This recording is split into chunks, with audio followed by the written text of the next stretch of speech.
तो hello guys, तो पिछले एपिसोड में हमने देखा था कि हनेयामा स्पेक को मार के उसे पुलिस स्टेशन लेके आ जाता है और पुलिस के हवाले कर देता है। मगर स्पेक सारे पुलिस वालों को मार के वहां से भाग जाता है और हनेयामा के पास आता है एंड वही वो अपनी पूरी ताकत लगा के हनेयामा की कार को पलटा देता है। आगे जैसे ही हनेयामा उस कार से बाहर आता है तो स्पेक एक बंदूक निकाल के उसके घुटनों पे मार देता है, जिससे कि हनेयामा वहीं पे ही गिर जाता है। अब वही स्पेक हनेयामा के पास आने लगता है और अपनी जेब से और एक बंदूक को निकाल लेता है एंड वही वो कहता है, तुम्हारे पास जब मौका था तो तभी मुझे खत्म कर देना चाहिए था। तुमने बहुत बड़ी गलती कर दी मुझे जिंदा छोड़ के। और ये कहते ही वो हनेयामा के दूसरे घुटने के ऊपर गोली मार देता है, जिससे कि हनेयामा खड़ा नहीं हो पाता। तो अब स्पेक हनेयामा से कहता है, अभी तुम्हें मुझसे कोई नहीं बचा सकता, मैं तुम्हें मार दूंगा। तो अब वही हम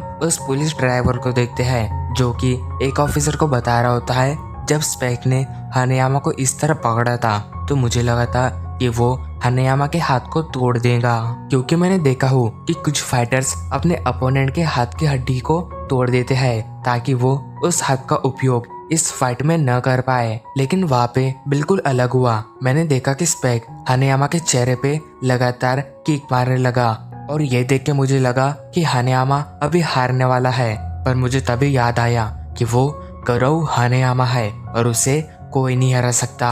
पर तभी स्पेक हनेयामा से कहता है, तो चलो इस लड़ाई को खत्म कर देते हैं। और ये कहते ही वो अपनी बंदूक को हनेयामा के मुंह के अंदर डाल देता है और जैसे ही स्पेक उस बंदूक को चलाता है तो हम देखते हैं कि हनेयामा अपने मुंह को टेढ़ा कर देता है, जिससे कि वो गोली हनेयामा के मुंह के आर पार हो जाती है। वही ये देख के स्पेक बहुत ही हैरान हो जाता है। अब हम देखते हैं कि हनेयामा स्पेक के पैर को पकड़ के उसे वहीं पे ही गिरा देता है और अपनी फुल स्पीड में उसके पास जाके उसके चेहरे पे लगातार पंच मारने लगता है, जिससे कि स्पेक की हालत बहुत ही बुरी हो जाती है। हम देखते हैं कि हनेयामा एक सेकंड के लिए भी नहीं रुक रहा होता है, वो स्पेक के चेहरे पे लगातार पंच मार रहा होता है, जिससे कि स्पेक की बॉडी से बहुत ही ब्लड निकल रहा होता है। मगर तभी हनेयामा देखता है कि स्पेक ने अपने आंखों के ऊपर हाथ रख दिया है और तभी स्पेक एक ग्रेनेड को निकाल के वहीं पे ही फेंक देता है और वो एक फ्लैश ग्रेनेड होता है। फिर तभी हमें एक सीन दिखाया जाता है जहाँ पे एक क्रिमिनल ने एक बस को हाईजैक कर लिया होता है, जिससे कि वो क्रिमिनल थोड़े टाइम के लिए अंधा हो जाता है और वो सारे पुलिस वाले उस क्रिमिनल को पकड़ लेते हैं। एंड वही वो जो ग्रेनेड होता है वो स्पेक ने हनेयामा के ऊपर फेंका होता है, जिससे कि हनेयामा थोड़ी देर के लिए अंधा हो जाता है। पर इसके बाद भी हनेयामा नहीं रुकता, वो उसी जगह पे पंच मारता है जहाँ पे स्पेक का मुंह होता है, पर स्पेक उससे बच जाता है और एकदम से हनेयामा के ऊपर चढ़ के उसकी गले को पकड़ लेता है और उसे दबाने लगता है।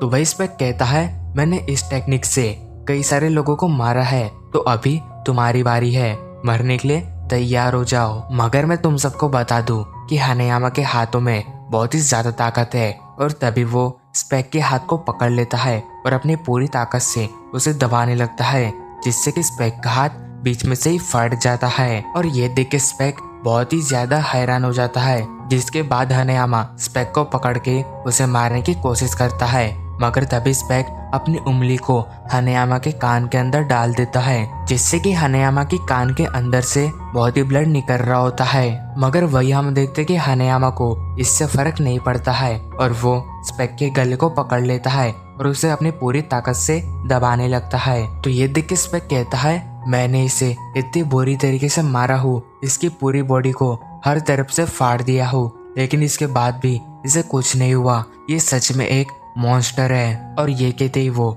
वहीं पे ही बेहोश हो जाता है और हनेयामा इस फाइट को जीत जाता है। तो अब इसके बाद सीन शिफ्ट होता है। हम देखते कि स्पेक हॉस्पिटल में होता है और उसकी बॉडी पूरी तरीके से सिकुड़ चुकी होती है। तो अब इसके बाद सीन शिफ्ट होता है। हम देखते कि स्पेक हॉस्पिटल में होता है और उसकी बॉडी पूरी तरीके से सिकुड़ चुकी होती है।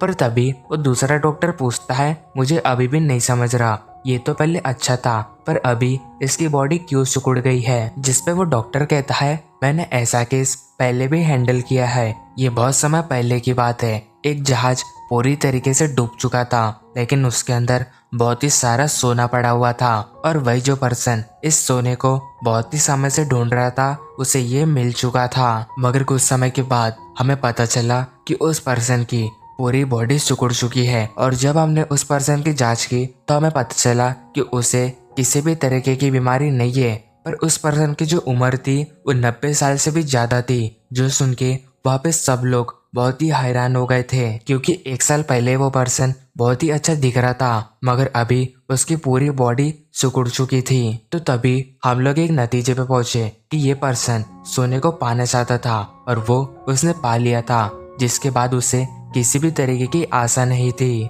और इसी वजह से उस पर्सन की हालत ऐसी हो गई थी। और उसके जैसे जो ये पर्सन अभी हमारे सामने लेटा हुआ है वो भी कुछ पाना चाहता था, जो कि अभी उसने पा लिया है। और हम सबको ये बात पता है कि स्पेक क्या पाना चाहता था। वो बस हार का स्वाद चखना चाहता था, जो कि हनेयामा ने उसे चखवा दिया है। और वही स्पेक अपनी पूरी जिंदगी जो पाना चाहता था वो उसे मिल चुकी है, जिस वजह से अभी उसकी हालत ऐसी हो गई है। तो फिर इसी के साथ हमारा ये एपिसोड एंड होता है।